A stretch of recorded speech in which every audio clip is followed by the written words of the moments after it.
Get her out of this chamber right now. Mayor Richard Caldwell's voice slammed across the public hearing room like a gavel cracking against glass, sharp enough to silence every whisper in the packed chamber of City Hall. The air changed instantly. Cameras tilted upward. Reporters stopped typing.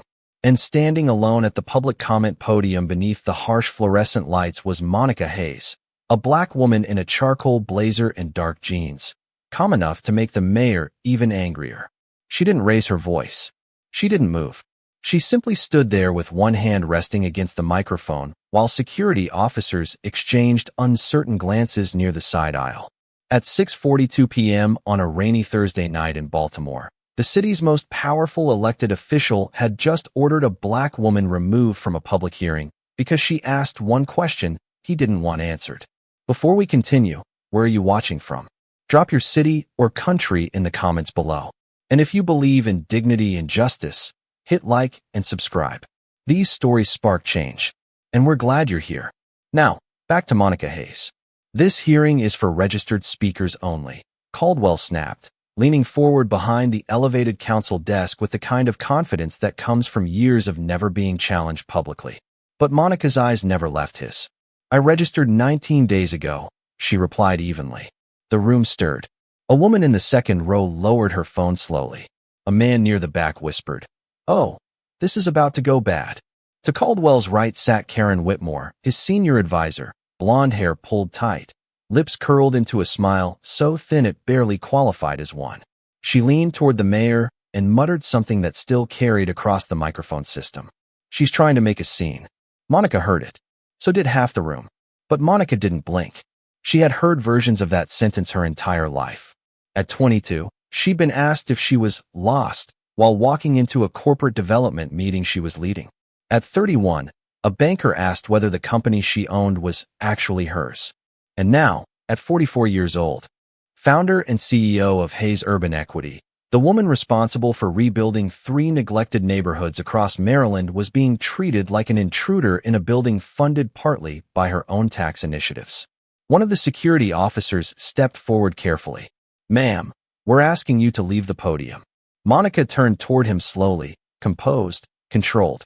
"Are you removing me because I violated policy?" she asked quietly. "Or because the mayor doesn't like what I came here to say?" The question hung in the chamber like smoke. Nobody answered. Somewhere near the press row, a phone camera clicked on. Then another. Emily Foster, a junior city clerk seated beside the records monitor, looked down at her screen and felt her stomach tighten. Monica Hayes was registered. Approved. Cleared nearly 3 weeks ago. Emily's fingers froze over the keyboard as she noticed something else. The registration timestamp had been altered exactly 11 minutes earlier. Her eyes shifted toward Karen Whitmore. Karen noticed immediately and gave her a warning look cold enough to stop a heartbeat. But the damage was already done. Emily had seen it. Monica reached into her coat pocket and pulled out her phone without hurry. The room watched her every movement now. Caldwell's jaw tightened. "You are disrupting this hearing," he barked. Monica finally stepped closer to the microphone one last time before security could intervene. Her voice stayed calm. Too calm. "No, Mr. Mayor," she said. "I think I'm disrupting your secret." The chamber stayed frozen for half a second after Monica Hayes said the word secret, and in politics, half a second was enough to change the temperature of an entire room. Mayor Richard Caldwell leaned back slowly in his leather chair beneath the city seal mounted against the wall behind him. The confidence he wore moments earlier had started to crack around the edges. Karen Whitmore saw it first. Her posture tightened instantly as she leaned toward the mayor again, whispering sharply, "Do not let her keep talking." Monica watched them without expression. She had spent 20 years inside rooms exactly like this one. Boardrooms, zoning committees, development hearings where powerful men smiled publicly while making private decisions about neighborhoods they had never walked through. She knew the rhythm of fear when truth entered the room uninvited. Security Officer Daniel Brooks cleared his throat uneasily beside the podium. "Ma'am," he said carefully, "we need you to step away from the microphone." Monica turned toward him with calm eyes. "Do you know why they are nervous?" she asked quietly. Daniel hesitated. He was in his early 30s, broad shoulders, clean uniform, wedding ring catching the overhead light. He looked less like a threat and more like a man trapped between orders and instinct. "I am just doing my job," he replied. Monica nodded once. "So am I." A few people in the gallery murmured under their breath. Phones were fully raised now. Reporters who had looked half asleep 15 minutes earlier suddenly leaned forward with sharpened attention. At the center aisle, an older black man wearing a Ravens jacket shook his head slowly. "They always do this when somebody starts getting too close," he muttered to the woman beside him. Up at the records desk, Emily Foster stared at her monitor again. The altered timestamp still glowed on the screen. Original approval, 19 days earlier. Modification, 6:31 p.m. performed from an administrative account linked directly to the mayor's office. Emily felt her pulse climbing into her throat. She had worked at City Hall for 11 months. Long enough to understand what people ignored. Long enough to know careers disappeared quietly in this building. Karen suddenly stood from her chair. "This hearing will remain orderly," she announced loudly, forcing authority into every syllable. Miss Hayes was not recognized by the council to present evidence. Monica tilted her head slightly. "Evidence," she repeated softly. "Interesting choice of words." Karen's face hardened. "You are attempting to create disruption with baseless accusations." Monica gave the smallest smile. Not amused. Certain. Baseless accusations do not usually scare elected officials this much. The room shifted again. Somebody near the back whispered, "Oh Lord." Caldwell slammed his palm against the desk hard enough to echo through the chamber. "Enough," he barked. "Remove her immediately." Two more security officers stepped toward Monica from opposite sides of the podium. The movement was controlled, careful, almost rehearsed. Monica remained perfectly still beneath the harsh ceiling lights. The calm in her face unsettled them more than anger would have. She had learned years ago that powerful people expected emotion. They expected yelling, panic, tears. Calm frightened them because calm meant preparation. At 26, Monica had stood in a different government building while city officials approved demolition plans for the apartment complex where her mother lived. Nobody looked at the residents when they voted. Nobody asked where those families would go afterward. Monica remembered sitting in the back row wearing a thrift store blazer and hearing one councilman say, "People like them always relocate somewhere." People like them. The sentence never left her. It built something cold and disciplined inside her instead. And now here she stood again inside another polished chamber full of polished lies. Security Officer Daniel stepped closer, lowering his voice. "Miss Hayes, please do not make this harder." Monica looked directly at him. "Harder for who?" she asked. Before Daniel could answer, a notification sound suddenly echoed through the chamber. Then another. Then 5 more in rapid succession. Reporters checked their phones at the exact same moment. Karen Whitmore's face lost color instantly. Monica did not even glance at her phone. She already knew the files had arrived. The chamber exploded into motion without anyone actually leaving their seat. Reporters stared down at their phones with widening eyes while notification alerts bounced across the room like sparks hitting dry grass. One journalist near the center row suddenly stood up, so quickly his chair scraped against the marble floor. "Where did these documents come from?" he whispered. Another reporter answered without looking up. "Direct transfer. Verified source." Karen Whitmore grabbed her tablet immediately, fingers moving faster now, panic leaking through her polished posture for the first time all evening. Beside her, Mayor Richard Caldwell looked less like a confident public official and more like a man realizing the walls around him had started moving inward. Monica Hayes remained standing at the podium between 3 security officers and 20 television cameras, calm enough to make the entire room uneasy. She did not check her phone. She already knew what everyone else was reading. 47 pages. Financial transfers. Internal zoning maps. Property acquisition records connected to Riverside Renewal, the redevelopment project the city claimed would revitalize underused districts. Monica knew what those words really meant because she had spent years watching cities use language like camouflage. Revitalize usually meant remove. Underused usually meant poor people. Security Officer Daniel Brooks looked toward the mayor for direction, but Caldwell was distracted now, staring at his own screen.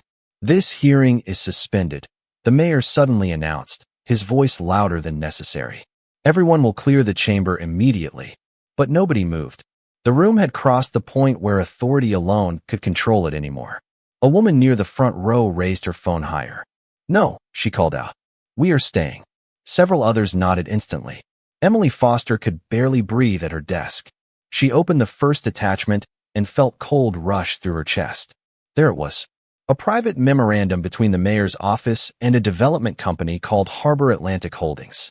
The company planned to acquire nearly 12 city blocks surrounding Riverside at prices far below market value after resident displacement began. Emily scrolled further. Hidden ownership disclosures. Offshore transfers. Then the line that stopped her completely. Beneficiary connection. Family relation to Mayor Richard Caldwell through marital affiliation. Emily looked up slowly toward the council desk. Karen Whitmore noticed her expression and stood abruptly. "Turn that monitor off," Karen snapped. Emily froze. Every eye near the records desk shifted toward her. "Now," Karen repeated, sharper this time. But before Emily could respond, Monica finally spoke again. Her voice cut cleanly through the chamber noise without effort. "You can shut off monitors," she said calmly. "You cannot shut off records." The sentence landed like concrete. A man near the press row muttered, "Jesus Christ." One of the security officers stepped back from Monica slightly now, uncertainty replacing confidence. Daniel Brooks lowered his radio. He had spent 7 years working public events and city hearings, and he knew exactly what this looked like. Not disruption, exposure. Mayor Caldwell suddenly pointed toward Monica with visible anger. "These documents were stolen," he barked. Monica tilted her head. "Interesting," she replied softly. "Because your office signed every page." A ripple moved through the crowd. Phones rose higher. Karen Whitmore walked quickly down from the council platform toward Monica, heels striking the marble floor with sharp, desperate clicks. "You are deliberately misleading the public," she said through clenched teeth. Monica met her stare evenly. "No," she answered. "I think the public has finally stopped being misled." Karen lowered her voice. "You have no idea what you are doing." Monica almost smiled at that. Almost. Because she remembered another woman years ago saying nearly the same thing after Monica challenged a predatory housing contract targeting black families on the East Side. They always said that when power stopped feeling permanent. Monica looked past Karen toward the packed gallery filled with residents, reporters, and city staff. "The truth does not destroy cities," she said quietly. "Corruption does." Then a new notification echoed through the chamber speakers connected to the media feed. Breaking news alert. Mayor linked to secret Riverside land acquisition scheme. And just like that, the room stopped belonging to Richard Caldwell. Mayor Richard Caldwell looked around the chamber like a man searching for a door that no longer existed. The room had turned on him too fast. 10 minutes earlier, he controlled the microphones, the agenda, the security staff, and every person seated behind the council bench. Now reporters were no longer waiting for permission to ask questions. They were already sending headlines out in real time. Mayor linked to hidden redevelopment deal. Secret land transfers exposed during public hearing. The word spread across local media feeds faster than anyone inside the chamber could stop them. Karen Whitmore moved quickly back toward the council platform, trying to regain some kind of control. "Everybody needs to remain calm," she announced. But her voice carried the strain of somebody watching a carefully built structure collapse one crack at a time. Monica Hayes stayed exactly where she was near the podium, hands relaxed at her sides, composed enough to make the chaos around her feel even louder. She had learned years ago that stillness could dominate a room more completely than shouting ever could. Emily Foster stared at the records monitor with trembling hands. More documents were appearing now. Internal emails, draft contracts, property maps marked with demolition zones highlighted in yellow. One email chain carried the subject line, Riverside Transition Timeline. Emily opened it and felt her stomach sink. Families were being categorized by relocation risk and income level. Entire apartment blocks had already been marked for strategic turnover. One line stood out above the rest. Prioritize quiet acquisition before public disclosure. Emily swallowed hard. She looked across the chamber toward Monica. Suddenly, the woman standing at the podium no longer looked like a disruptive speaker. She looked like the only honest person in the building. "Miss Foster." Karen's voice sliced through the room sharply. Emily looked up immediately. "Turn off that monitor now." Every eye near the front rows shifted toward Emily again. Her throat tightened. She was 27 years old, 6 months away from finally paying off student loans, and one decision away from destroying her career inside City Hall. But then she looked back at the documents on the screen. Riverside. She knew that neighborhood. Her grandmother still lived there. Monica noticed the conflict moving across Emily's face. They are counting on your silence, Monica said calmly. Not accusing. Not emotional. Just true. Emily looked toward the mayor again. Richard Caldwell avoided her eyes completely. That told her everything. One of the reporters near the aisle suddenly raised his voice. Mayor Caldwell, did your office alter public speaker records tonight? Another question followed instantly.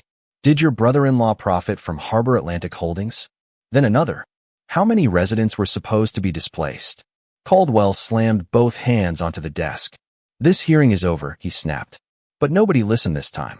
The authority in his voice had started evaporating sentence by sentence.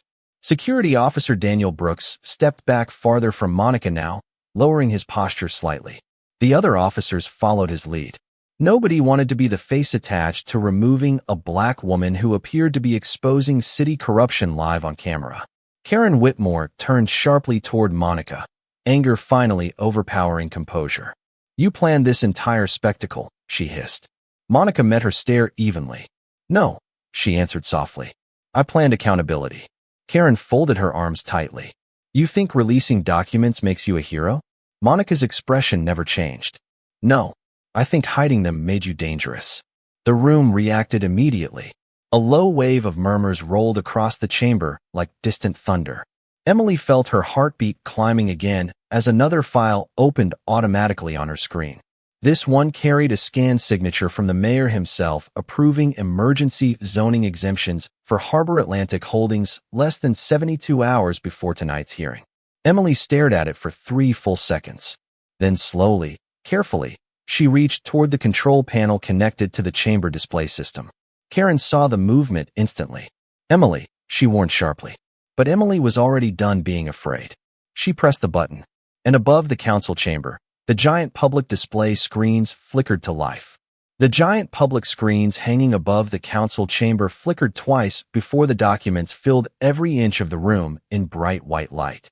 Gasps rolled through the audience almost instantly. Property maps, financial transfers, email chains stamped directly from the mayor's office. One by one, the files appeared above Richard Caldwell's head like evidence projected onto a courtroom wall. For the first time that night, nobody was looking at Monica Hayes because all eyes had shifted toward the men and women who had spent years pretending they were untouchable. Mayor Caldwell stood frozen behind the council desk, staring upward at his own signature enlarged across 12 feet of digital display. His jaw tightened hard enough to show through his cheeks. Karen Whitmore moved toward the control panel immediately. Shut it down, she snapped. Emily Foster remained seated at the record station, hands trembling but steady enough to keep them exactly where they were. I cannot do that, Emily answered quietly. Karen leaned closer, voice dropping low and dangerous. You are throwing away your future over this woman. Emily looked across the chamber toward Monica. The black woman standing beside the podium did not look triumphant. She looked tired. Tired in the way people looked after carrying truth alone for too long. Emily suddenly understood something that changed her completely. Monica had probably known this moment would cost her something too. But she came anyway. No, Emily replied softly. I think she is the only reason this city still has one. The chamber erupted again as reporters surged toward the center aisle holding phones, microphones, and tablets high into the air. Questions flew from every direction now. Mayor Caldwell, did you profit from Harbor Atlantic? How many families were targeted for displacement? Why were speaker records altered tonight? Caldwell tried to respond, but the authority in his voice had collapsed beneath the weight of the screens above him. Monica remained calm through all of it. Calm the way oceans looked before storms reached shore. Security Officer Daniel Brooks glanced toward her again. You knew this would happen, he said quietly. Monica turned toward him. I knew they would try to silence me, she answered. I just made sure silence became impossible. Daniel looked away after that. Somewhere near the back row, an elderly black woman stood slowly with tears gathering in her eyes. That is my neighborhood up there, she whispered while pointing toward the maps on the display screens. My church is on that block. Beside her, a younger man shook his head in disbelief. They were going to push everybody out. Monica heard every word, and for one brief second the chamber disappeared around her. She was 14 years old again, sitting beside her mother at a folding table inside a crowded community center while city officials explained why their apartment building would be condemned. Monica remembered the polished smiles, the rehearsed sympathy, the way nobody looked directly at the residents while talking about relocation plans. Her mother had asked one question that night. Where exactly are we supposed to go? Nobody answered her clearly. 3 months later, they were living out of motel rooms 40 miles away from the neighborhood Monica grew up in. That memory never softened with time. It sharpened. It became fuel. It became discipline. It became Hayes Urban Equity, the company Monica built from the ground up after spending 2 decades buying abandoned properties, restoring housing, and fighting the exact kind of corruption now hanging above City Hall in giant glowing screens. Karen Whitmore suddenly pointed toward Monica again. She manipulated confidential city data, she shouted desperately. Monica looked directly at her. No, she replied calmly. I protected public truth from private greed. The room answered her with applause before anyone even realized it had started. First one person, then another. Then nearly half the chamber rose to their feet. The sound echoed through City Hall like a wave breaking against concrete. Richard Caldwell stared at the crowd in disbelief because moments earlier these same people sat quietly while he ordered a black woman removed from the room. Now they were standing for her. Monica looked around slowly at the chamber filled with raised phones, exposed lies, and frightened officials. Then she fixed her eyes on the mayor one final time and said the sentence that shattered whatever control he had left. You tried to erase me from public record, she said quietly. Now your corruption is the public record. The applause did not sound polite. It sounded personal. Years of frustration, distrust, and buried anger poured into the chamber all at once as residents stood from their seats facing the council platform that had ignored them for too long. Mayor Richard Caldwell looked out across the room and realized something terrifying. The public was no longer waiting for his version of the story. Monica Hayes had already changed the narrative. Karen Whitmore moved quickly toward the mayor, speaking under her breath now, panic replacing arrogance. We need legal upstairs immediately, she whispered. We shut this down and contain the release. But Monica heard her. Containment stopped working the second you treated public records like private property, Monica said calmly. Karen spun toward her. You think you are untouchable because people are clapping for you? Monica shook her head once. No, she answered softly. I think you finally understand what accountability feels like. The giant screens above the chamber continued cycling through documents automatically. Internal emails, financial disclosures, maps showing entire residential blocks marked for redevelopment acquisition. Every new page made the atmosphere heavier. Reporters were no longer seated now. They moved through the aisles speaking urgently into phones while producers shouted instructions through earpieces. One local anchor near the side wall looked directly into her camera and said, We are witnessing a major political scandal unfold live inside Baltimore City Hall. Monica stood beneath the screens without moving, calm enough to look almost detached from the storm around her. But inside, memories kept rising like old scars reopening beneath pressure. She remembered being 17 years old, sitting beside her mother in traffic outside a motel after another rejected housing application. Monica's mother had stared straight ahead, gripping the steering wheel, and said something Monica never forgot. People in power count on us getting tired before they do. That sentence stayed with Monica through every setback afterward. Through college loans. Through banks refusing early funding requests. Through boardrooms, where white executives assumed she was support staff instead of the owner. They always expected exhaustion to win eventually. But Monica learned discipline instead. Security Officer Daniel Brooks stepped beside her carefully. Miss Hayes, he said quietly, there are state investigators downstairs now. Monica nodded slightly. That was fast. Daniel almost smiled despite the tension. Your files reached more than reporters. Across the chamber, Emily Foster stood slowly from the records desk, holding printed documents against her chest.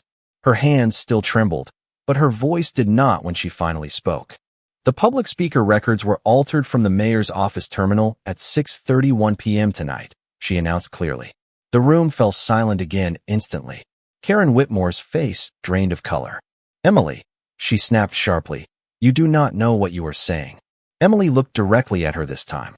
No, she answered softly. I finally do. A ripple moved through the audience as phones lifted higher. Monica watched Emily carefully. It took courage to tell the truth in rooms built to punish honesty. Monica respected that kind of courage because she knew the cost attached to it. Mayor Caldwell suddenly stood from his chair again, trying desperately to regain control. "This hearing has become a political stunt," he barked. "Miss Hayes manipulated city systems to create chaos." Monica looked toward him slowly. "Chaos," she repeated. "No, Mr. Mayor. Chaos is forcing families out of homes while pretending it is economic progress."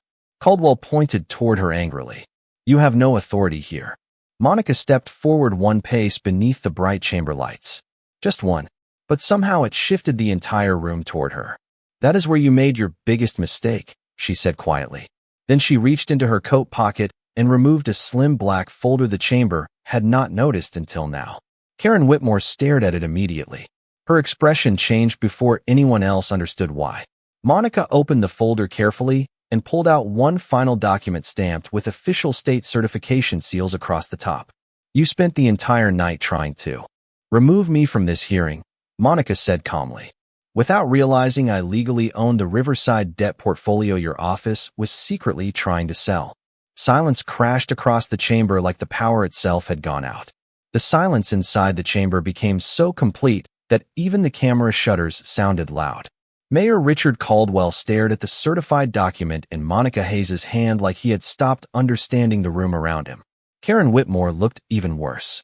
Her posture stiffened instantly, but panic had already reached her eyes. She knew exactly what the document meant before anyone else did. Monica stood beneath the giant public screens while hundreds of faces locked onto her at once. Calm, steady, unmoved by the chaos surrounding her. "That is impossible," Caldwell finally said, though his voice carried none of the authority it had earlier that evening. Monica looked at him almost sympathetically. "No," she replied quietly. "What is impossible is believing you could push families out of Riverside without somebody eventually stopping you." Reporters surged closer toward the front rows again. Microphones lifted. Phones recorded every second. Emily Foster remained frozen beside the record station, staring at Monica with a kind of disbelief that had slowly turned into admiration. Security Officer Daniel Brooks folded his arms loosely now, no longer standing between Monica and the chamber, but beside her line of sight instead.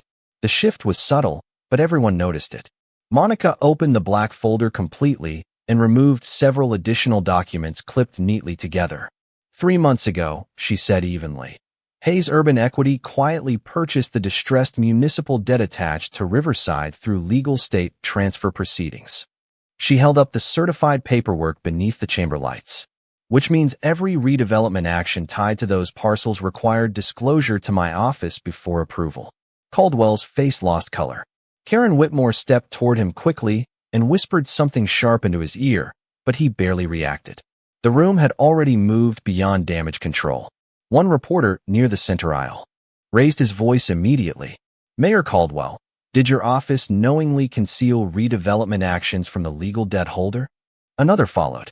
"Could these transactions now be considered invalid?" Monica lowered the documents slowly. "Not could," she answered before Caldwell managed to speak.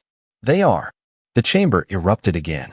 Residents who had spent years feeling ignored suddenly realized the entire redevelopment plan hanging over their neighborhood might collapse under legal scrutiny. An older man near the back row covered his mouth with one hand. A young mother sitting near the front whispered, "She just saved those homes." Monica heard that too, but her expression did not change because this was never about applause to her. It was about ending the cycle she had watched destroy communities her entire life. At 19, Monica stood outside a courthouse holding eviction papers her mother could barely afford to fight. She remembered watching wealthy developers walk past them in tailored suits without ever making eye contact. To them, displacement was business. To Monica, it was memory. It was birthdays missed because families got scattered across counties. It was churches emptied, corner stores gone, entire neighborhoods erased politely under the language of progress. Monica carried every one of those memories into City Hall tonight. Karen Whitmore suddenly stepped forward again, desperation bleeding through her voice now. "You orchestrated this entire ambush," she snapped. Monica turned toward her slowly. "No," she said. I gave this city the truth before you sold it another lie. Karen opened her mouth to respond, but another sound interrupted her completely. The rear chamber doors opened sharply. Two state investigators entered alongside members of the Maryland Ethics Commission carrying folders and identification badges. The room shifted instantly as cameras swung toward them. Mayor Caldwell's shoulders tightened. Monica did not even look surprised. She had expected them. One of the investigators approached the council platform directly. Mayor Caldwell, he announced clearly, we need you to remain available pending immediate review of financial disclosure violations connected to Harbor Atlantic Holdings. Gasps echoed across the chamber again. Caldwell looked toward Monica one final time with disbelief still frozen across his face. He could not understand how the woman he tried to remove from the hearing had dismantled his entire operation in less than an hour. Monica met his stare calmly. Then she delivered the sentence the city would replay for years afterward. You removed a black woman from a public hearing because you thought she had no power, she said quietly. Meanwhile, I was the one holding the deed to your secret. The chamber no longer looked like a routine city hearing. It looked like history unfolding too fast for the people responsible to stop it. Reporters crowded the aisles shoulder to shoulder, while residents stood pressed against the back walls holding phones high above their heads. The giant public screens continued cycling through evidence overhead, each document stripping away another layer of power from the officials who once controlled the room. Mayor Richard Caldwell remained standing behind the council desk, but the confidence that carried him through decades of politics had vanished completely now. He looked smaller somehow. Not physically, spiritually. Like a man watching the version of himself he spent years protecting collapse in front of live cameras. Monica Hayes stood alone near the podium beneath the glow of the screens, still calm while the room around her unraveled. That calm unsettled people more than anger ever could because it told everyone the same thing. She came prepared for this. One of the state investigators stepped closer to the council platform, holding a folder against his chest. Mayor Caldwell, he said firmly, we are requesting immediate access to all redevelopment communications connected to Harbor Atlantic Holdings and Riverside acquisition planning. Caldwell tried to answer, but another reporter cut in before he could. Did your office intentionally hide the legal debt ownership from city residents? Were relocation notices already prepared? How many donors benefited financially? The questions hit one after another like floodwater breaking through a weakened dam. Karen Whitmore moved toward the microphones desperately. This administration has always acted in the best interest of the city, she announced loudly. But even she sounded unconvinced now. Monica looked toward her slowly. Cities are not buildings, she said quietly. Cities are people. The sentence rolled through the chamber with immediate weight. Several residents nodded. One elderly woman near the front row wiped tears from her eyes while gripping a folded church bulletin against her chest.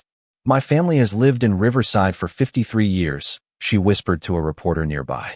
They were going to erase us. Monica heard her. Every story in that room sounded familiar because she had lived versions of them herself. She remembered being 24 years old, working 2 jobs while trying to secure financing for her first housing redevelopment project. A white investor once told her directly, people from neighborhoods like yours usually do not understand large-scale planning. Monica remembered smiling politely while he spoke. Then she spent the next 15 years building a company large enough to buy properties his firm later failed to manage. She learned something early. Power did not always arrive loudly. Sometimes it arrived disciplined, quiet, patient enough to let arrogance destroy itself. Emily Foster stepped away from the record station slowly and walked toward the center aisle holding printed copies of the altered timestamps and redevelopment approvals. Her hands no longer shook. I want these entered into the official hearing record, she said clearly. The chamber reacted instantly. Karen Whitmore stared at her in disbelief. Emily, she warned sharply, think very carefully about what you are doing. Emily met her eyes without backing down. I am, she answered. That is why I am finally speaking. A low wave of applause moved through the crowd again.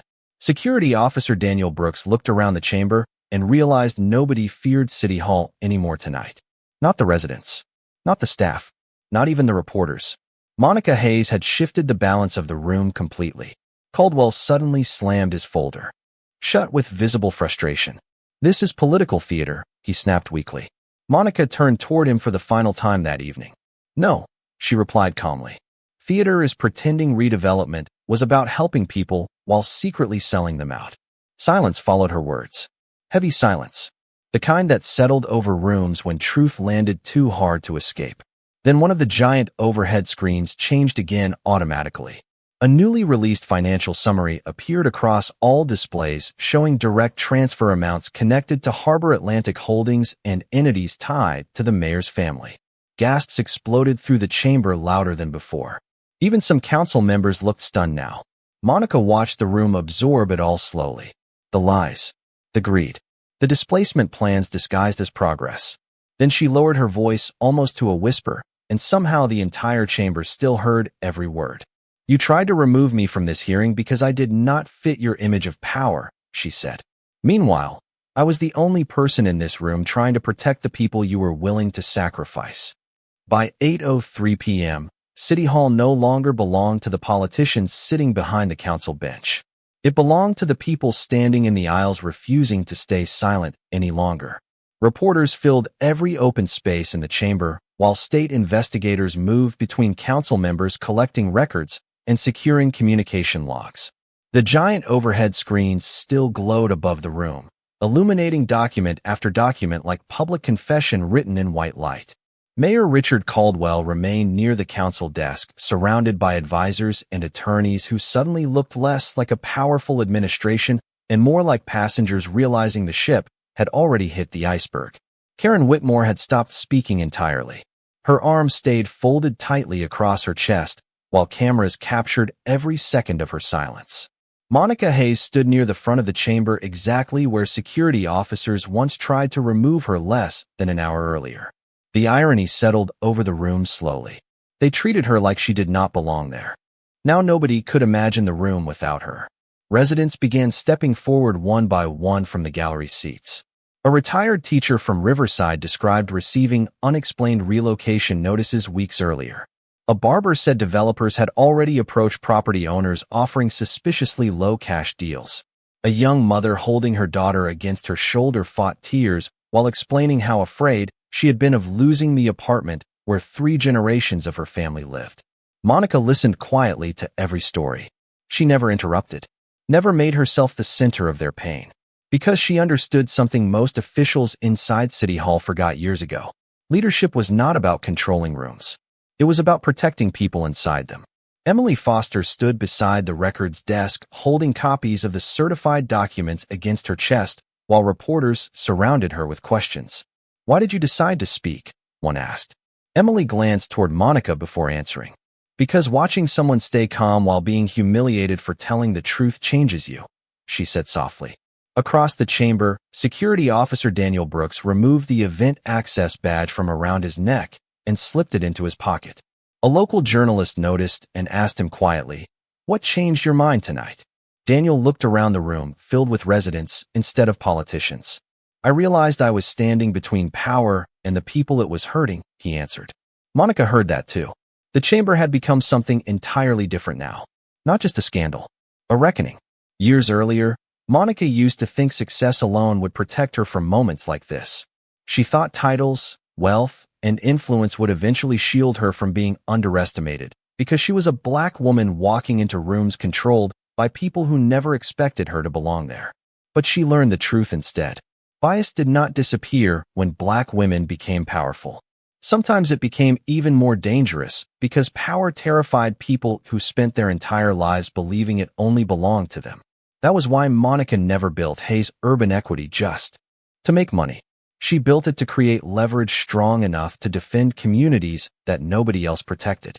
The overhead chamber lights dimmed slightly as technical crews adjusted equipment for the growing number of media outlets now broadcasting live from City Hall. Outside, crowds had gathered on the courthouse steps watching the scandal spread across giant news vans and social media feeds in real time. But inside the chamber, Monica Hayes remained perfectly composed beneath the glow of the screens. Mayor Caldwell looked toward her one final time before investigators escorted him toward a private conference room for questioning. There was anger in his face. Embarrassment too. But underneath both sat something heavier. Recognition. For the first time that night, He fully understood the mistake he made the moment he dismissed her.